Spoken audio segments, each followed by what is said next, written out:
Welcome to class. In today's lesson, I'm going to be teaching you contemporary Nigerian artists like Aina Anobulu, Ben Ewonwu, Bruce Onobokbaraye, and Yusuf Grillo. But this week, we are going to look at just two of them, the person of Aina Anobulu and Ben Ewonwu.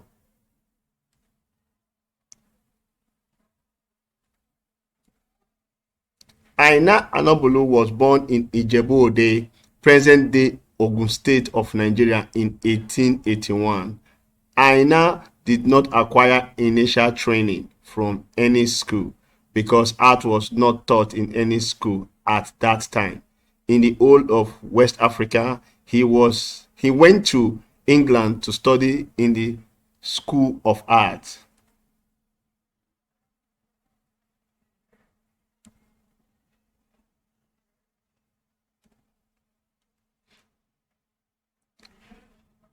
He is a painter. He was the first African to study in the School of Art, London, between 1920 to 1922 and obtained diploma in fine art. He taught art in many secondary schools across the country.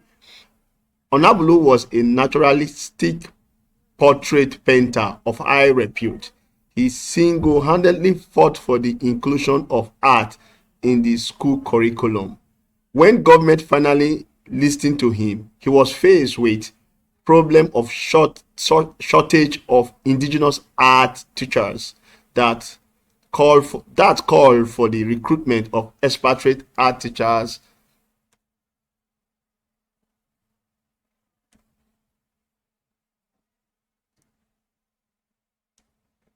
Yes, these are some of his works, some of his portraiture, and this is another one, the picture of Ajayi Crowther, Adam and Eve, and the rest of them. So, because of the shortage of teachers in Nigeria, he actually requested for the lives of Kenneth Murray, Dennis Dundan,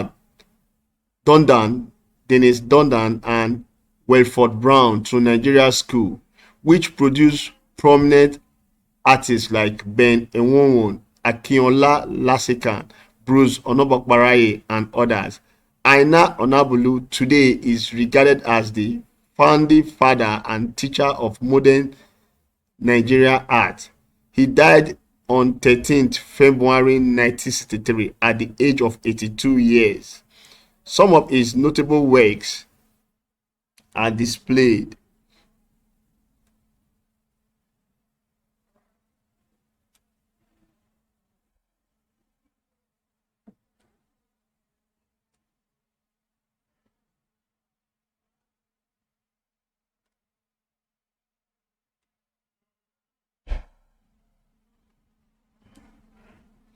The next person is Ben Ewonwu.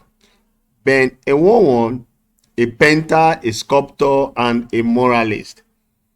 Ben was born in 1921 in Onitsha by traditional carver of ceremonial mask and religious images. He attended Government College Ibadan and Umuahia.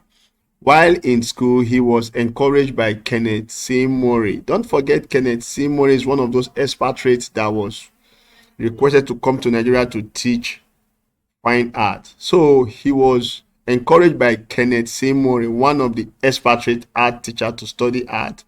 He held his first solo one-man exhibition in 1942 at Exhibition Center, Marina, Lagos.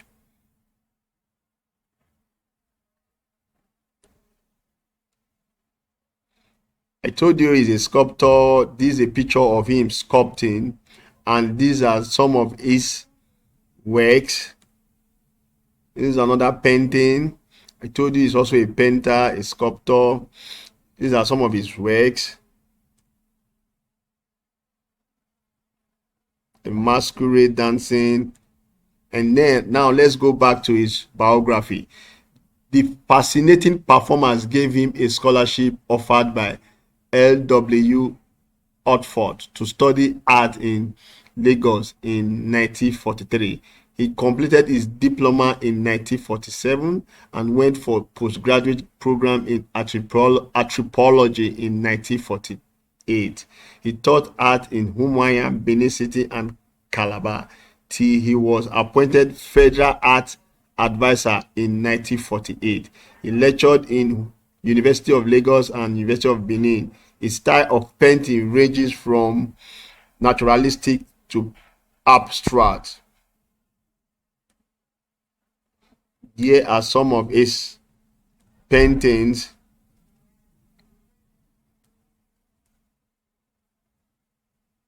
Some of his commissioned jobs. These are some of his commissioned jobs that are well known all over the world. The first one is Iron, a bronze work attached to the wall of the National Museum in Lagos. The Raising Cries, a bronze statue of His Royal Majesty Queen Elizabeth II, Sango in front of the NEPA office in Marina, Lagos. The 10-foot bronze statues of Dr. Nnamdi Azikiwe at Onitsha. The throne on which Queen Elizabeth sat to proclaim Nigeria independence in 1960.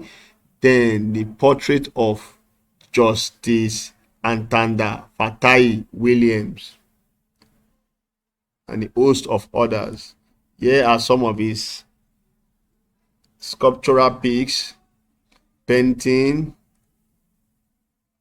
sculptural pics, and painting. Don't forget, I said it before that most of his work ranges from naturalistic to geometric shapes. You can see that on his sculptural piece and some of his painting too. You see areas where the legs are not too detailed, but they just use lines to indicate them. Or likewise, the sculptural piece too, you can see how the forms are coined or formed to look more like geometric shapes. Hope you have enough information about the person of Aina Onabulu and Mike Enwon. Do make sure you attempt our quizzes and our assignment. Have a nice day.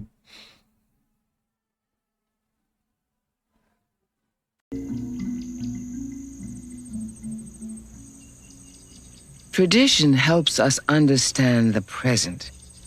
It is a wisdom that uncovers our basic nature. Master sculptor and painter Ben Enwenwu returns to the rituals of his youth and visualizes their hidden spirituality. In the process, he discovers his own essence. Well, my art began when my father was carving in the shrine at Onitsha in the village.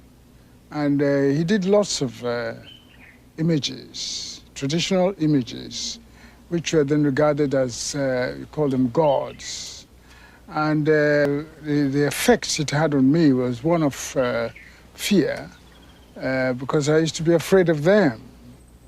But when my father died, before I grew into boyhood, I began to look at things and to try to make my own images. I began to draw on the sand. After each rain, it more or less was a slate, a clean slate. Then I drew with a broomstick. Broomstick was my first pencil, and the sand was my paper.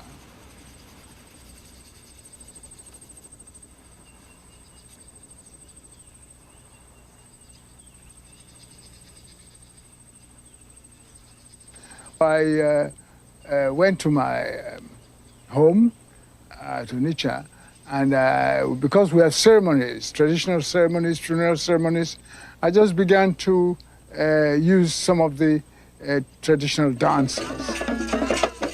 In Nigeria, masquerades are village ceremonies that make use of dance, costume, and music to invoke spirits, the honorable dead. The masquerade acts out religious beliefs. Over all hovers the supernatural.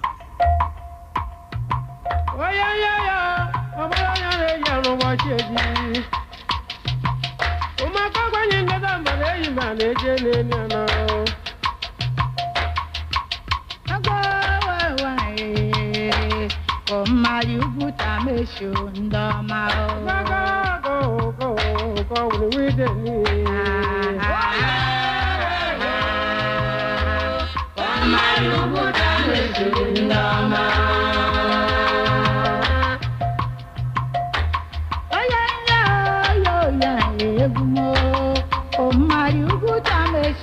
dance movement must have a mask associated with it. But the mask itself was not the whole thing. In fact, the dancer and the movement he made were the whole thing. The mask was only a feature signifying his personality or the personality of the goddess or god or goddess that he represented.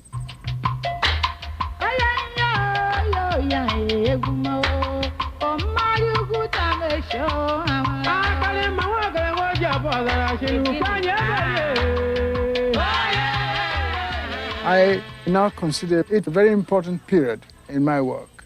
It's taking me back to my roots with my father.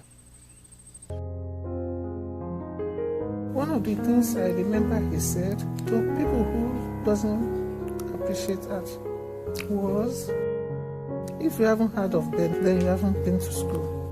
You can never bring up a discussion about visual art and never mention the name Ben Nwo. He lived for art, he dreamt art, he loved nature. My husband found beauty in things that don't count importance. I am Caroline. My native name is Obiageli. I'm married to Professor Ben Nwo, and we have 4 children, and one of them is Oliver. I'm Oliver Nwo, and I'm Executive Director of the Ben Nwo Foundation. I would say that no other Nigerian artist before him has been entrenched in our national consciousness.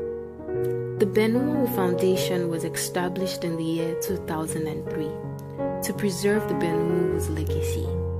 Ben Nwo is the most influential artistic figure of the 20th century and has been hailed since the 1950s as Africa's greatest artist.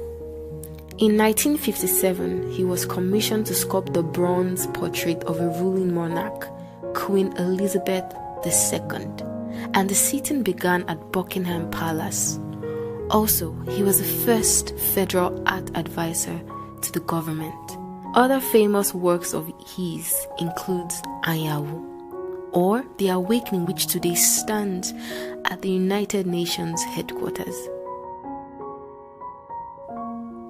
So what made Ben Nwo's art an object of interest? It's often mentioned that his visual language fused Western techniques and indigenous traditions together to create what is now known as African modernist art. He interpreted modern aesthetics while paying allegiance to his culture. One important symbol that recurs in his work is womanhood. He feels women are beautiful. And for him, the woman is a symbol of nationhood. The foundation is established in honor of Ben Nwo, and as much as possible, we try to project his values, and that's why the foundation deems it fit to preserve his legacy for generations yet unborn, to imitate, to copy, to emulate, and to continue his path. One of the ways the foundation hopes to achieve this is through continuing artists' professional development and empowerment. And the foundation counts this necessary because a lot of Nigerian artists never know much beyond the rudiments of arts. Because a lot of Nigerian artists, when they go through school, they're only taught the rudiments of art.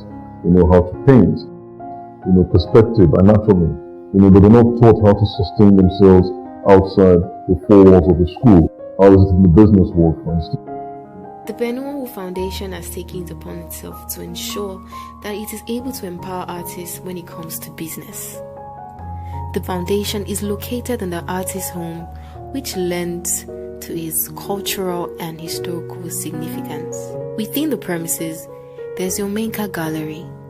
Omenka Gallery is a leading gallery in Lagos, and indeed Nigeria, and it represents a diverse number of artists working in different media. Some of our artists we have showcased on the international scene, where we've participated in major art fairs all over the world on about 5 continents. We also have an active publications program where we produce critical text to accompany their work as a way of exposing them to new and international audiences while encouraging research into their work. A lot of people think art is purely decorative, but I say no, and the foundation says no. One of the things the foundation is trying to do is to ensure we change our perception through programs like our Distinguished Lecture Series, where we have people from all walks of life come to speak about the changing role of art in society.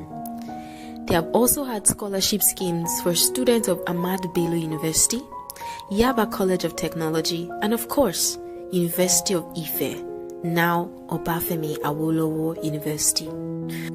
For instance, one of the major topics today, on the contemporary art scene is artists' resale rights. While musicians and authors benefit from secondary sales of their works and their royalties, Nigerian visual artists do not. And that's why there's so much global attention right now on African art. And I think that's a major subject that the Benoît Foundation and of course the French Cultural Center, Alliance Française, they're looking into to see how we can change enabling laws in order to ensure that artists benefit from copyright sales, but with the enabling structures in place, to ensure that even funds and grants are used to support Nigerian artists. I think that